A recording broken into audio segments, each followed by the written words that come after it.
നമ്മൾ ഇന്നത്തെ വീഡിയോയിൽ ഊർജ സംരക്ഷണ നിയമത്തെക്കുറിച്ച് പറയുകയാണ്. ഊർജ സംരക്ഷണ നിയമം എന്ന് പറഞ്ഞാൽ എന്തുവാ? ഊർജ സംരക്ഷണ നിയമം ആവിഷ്കരിച്ചതാരാണ്?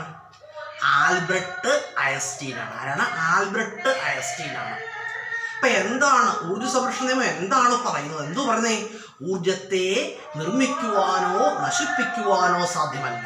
ഊർജത്തെ നിർമ്മിക്കുവാനോ നശിപ്പിക്കുവാനോ സാധ്യമല്ല. ഒരു രൂപത്തിലുള്ള ഊർജത്തെ മറ്റൊരു രൂപത്തിലേക്ക് മാറ്റുവാൻ മാത്രമേ കഴിയുകയുള്ളൂ. ഇത് പറഞ്ഞതാരാണ്?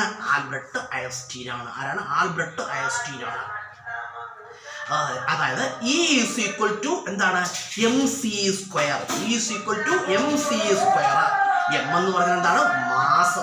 c എന്ന് പറഞ്ഞാൽ എന്താണ്? പ്രകാശപ്രവേഗമാണ്. c എന്താണ്? പ്രകാശപ്രവേഗമാണ്. അതുപോലെ തന്നെ പഠനങ്ങൾ. നമുക്ക് 5-6 പഠനങ്ങളെ കുറിച്ച് പറയാം. പഠനങ്ങൾ. പ്രകാശത്തെക്കുറിച്ചുള്ള പഠനം എന്താണ്? പ്രകാശത്തെക്കുറിച്ചുള്ള പഠനമാണ് ഒപ്റ്റിക്സ്. എന്താണ്? ഒപ്റ്റിക്സ്. അതുപോലെ ശബ്ദത്തെക്കുറിച്ചുള്ള പഠനം എന്താണ്? അക്വസ്റ്റിക്സ്. എന്താണ്? അക്വസ്റ്റിക്സ്. അതുപോലെ ചലനത്തെക്കുറിച്ചുള്ള പഠനമാണ് മെക്കാനിക്സ്. എന്താണ്? മെക്കാനിക്സ്. താപത്തെക്കുറിച്ചുള്ള പഠനമാണെന്ത്? തെർമോഡൈനാമിക്സ്.